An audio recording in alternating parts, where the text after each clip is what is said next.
you. Listen, father, it's very important. There is a scenario that happens. When God calls a man, he makes that man wife. You don't have children. He tells you that I'll make you a great person.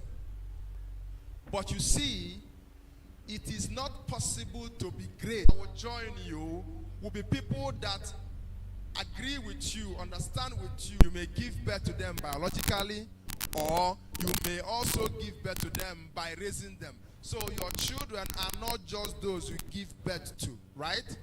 But those you give birth to give you the best opportunity to be a father. Does that make sense?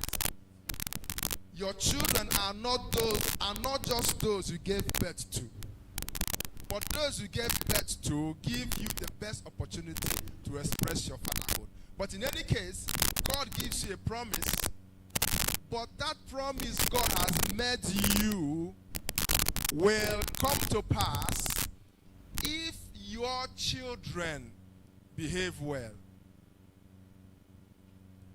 If you behave well, God promises to you to be a great nation will not come to pass.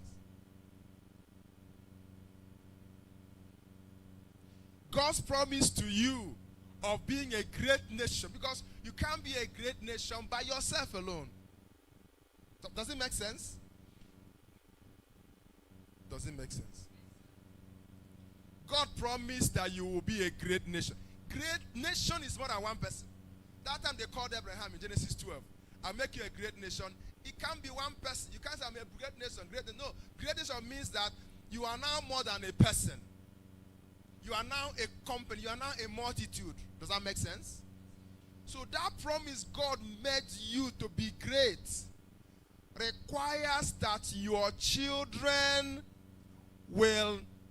So if you are walking in the ways of the Lord, that is good. But that will not make you great. It is you're walking the ways of the Lord, you have passed. But your children will have to walk in the ways of the Lord for the great nation to walk. Is somebody understanding me? I am doing well. I am serving God. Will not make you great. What will make you great is that your children will join you. If you are great and they don't, if you are doing well and they don't join you, your doing well will stop with you. Does that make sense to you? It will stop with you. It is only when you're doing well continuous in your children that the greatness that God promised you will come to pass. So that's what God is saying to Abraham. God said, I know him. Watch this. Go back to that Genesis 18, verse 17 to 19.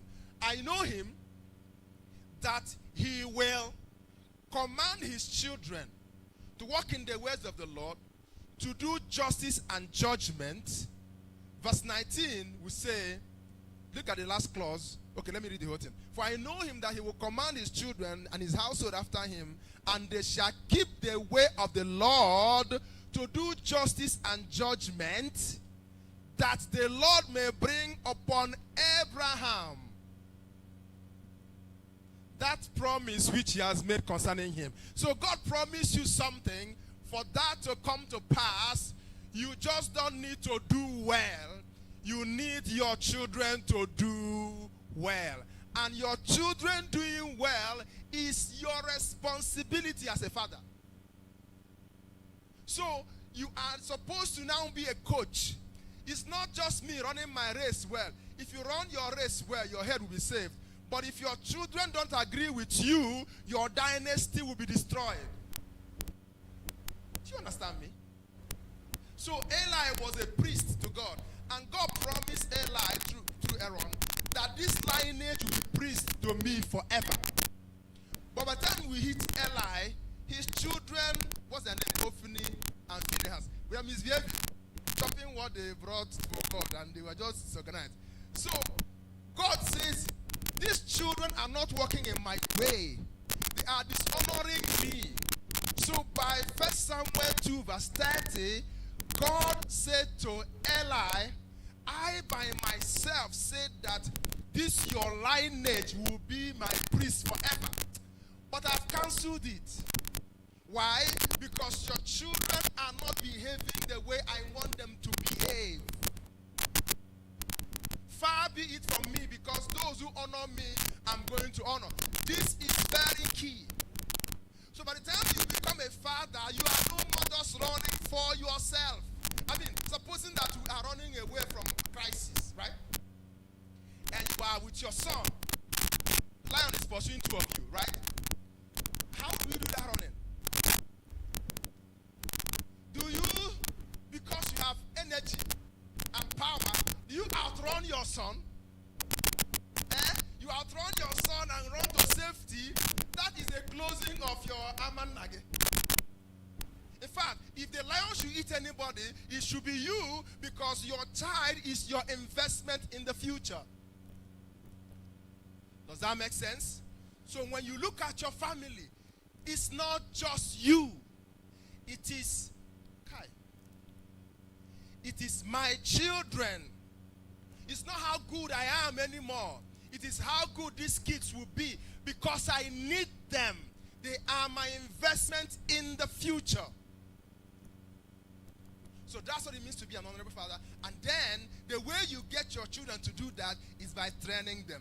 Are you with me? I'm going somewhere. Fathers are supposed to train children. There's a difference between borning children and raising children. Training them. Training children is tough. It's hard. It's challenging. But that's a father's job. Let me define training for you. If you want to write down, write down. But I will define it for you. Training a child is the intensive and consistent provision of, number one, vision. Number two, instruction. Number three, example. Number four, practice. Number five, supervision. Number six, correction. Did you hear what I said? I should repeat.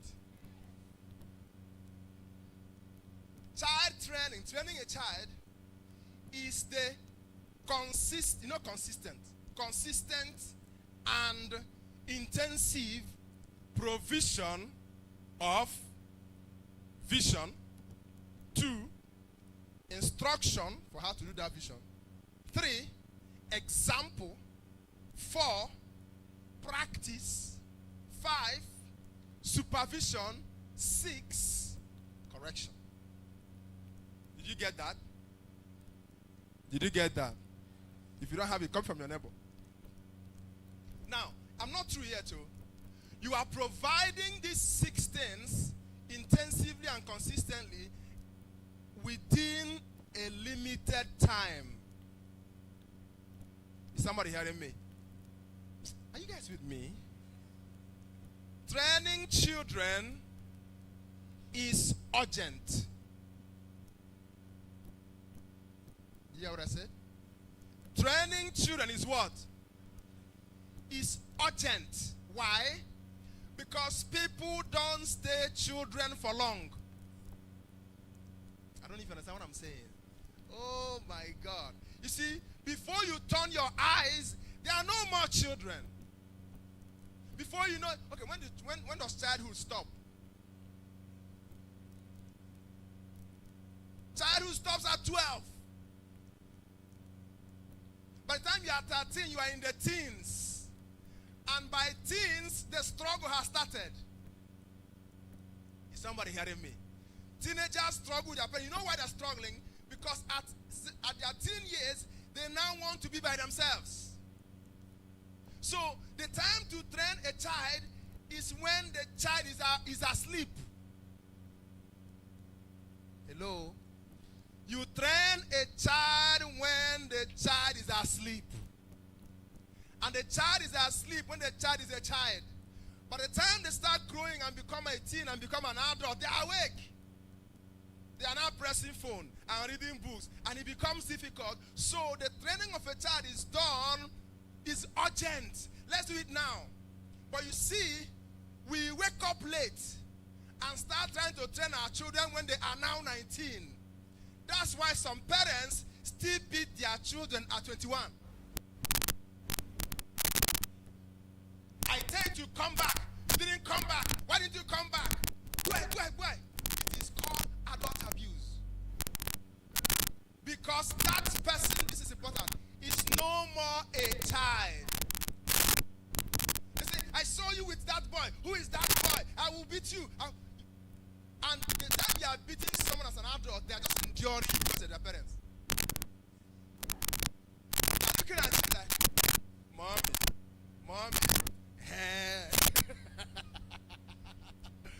that thing you are doing that time is a waste of, because they don't agree.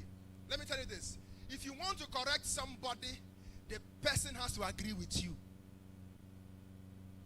If the person you are correcting does not agree, it's no correction. I don't know if you're hearing me. Say, oh my Maggie, I will beat you. If I kill you, I will bury you. That's not how to train a child.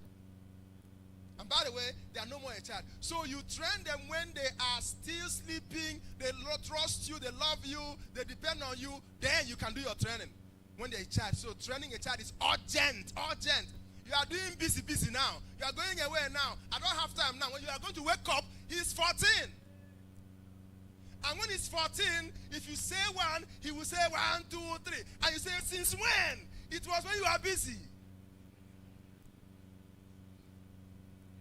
So training a child is urgent. Number 2, not just is it urgent, the environment of training a child is the environment of unconditional love. If a father will train their child well, you have to have what they call an emotional connection with your child. That means your child is comfortable with you. Your child has confidence that you have her interest at heart. Listen carefully. Anytime your child begins to doubt that you have their interest at heart, you've lost that child. The child must never doubt. If you want to beat a child, the child should agree that I should be beaten. I don't know if you're hearing me. If the child says, Daddy, I like him here, something is wrong with that training. You see, Abraham had such a relationship with Isaac, so cordial. You know what Isaac calls Abraham? He calls him my father. That's a powerful thing. You call your father my father. My father, my dad. And Abraham calls Isaac my son. They were so cordial and so in love. Because it is fathers that should show their children what love actually means. If you are a father, your children, particularly your daughter, needs you to show them what loving someone means. So much. So that by the time they were going to do that sacrifice, right? And Abraham was taking Isaac. And Isaac, because they are so close, Isaac knows how to do this thing. Isaac says, we have the wood and we have the fire. Where is the lamb? Because I know how this is done. And Abraham says to Isaac that God is going to provide. And Isaac says, okay, why? Because Isaac trusts Abraham. They go to the place to do the sacrifice. Abraham now turns around and says, come. Daddy, should I come? Come. Should I come? Come. He came. The Bible said that he bound him. Right? He bound him, and the boy said, no matter how old the boy is, he could run. If he had brain to talk that thing, he talked that time. The guy has leg to run.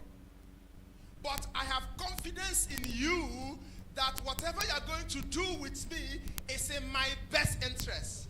And by the way, Abraham was not going to kill his son, number 1. Or number 2, Abraham knew that this my son, if I kill him, he will get up. Why? Because Abraham knows that God has promised him that in Isaac shall your seed be called.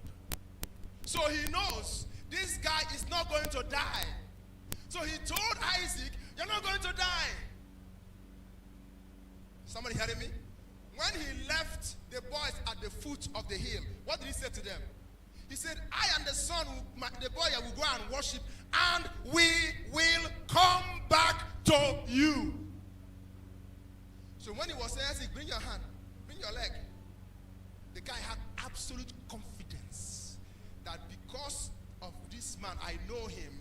Whatever he wants to do with me is in my best interest. If you don't have that with your children, you have lost them. Does that make sense? Okay. Let's change gear. Let's talk about the story we have read about Rachel. All right. You know Rachel, right? You know Rachel? You know Rachel and Leah? Okay. Rachel was an angel. She was so beautiful. Her beauty was causing trouble. Right? When Jacob saw him, he lost control. You know, some people are beautiful and some people are sort of beautiful. Right? Rachel was so pretty that when Jacob saw him, Jacob was running away from Esau. Remember that? He has run many distances in the desert, and he was now coming to go to Laban, his uncle, and he saw this girl. Jacob was tired when he saw Rachel.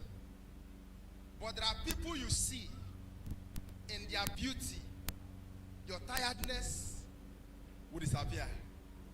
So he saw Rachel, and power entered into him. He saw her with the cattle of her father,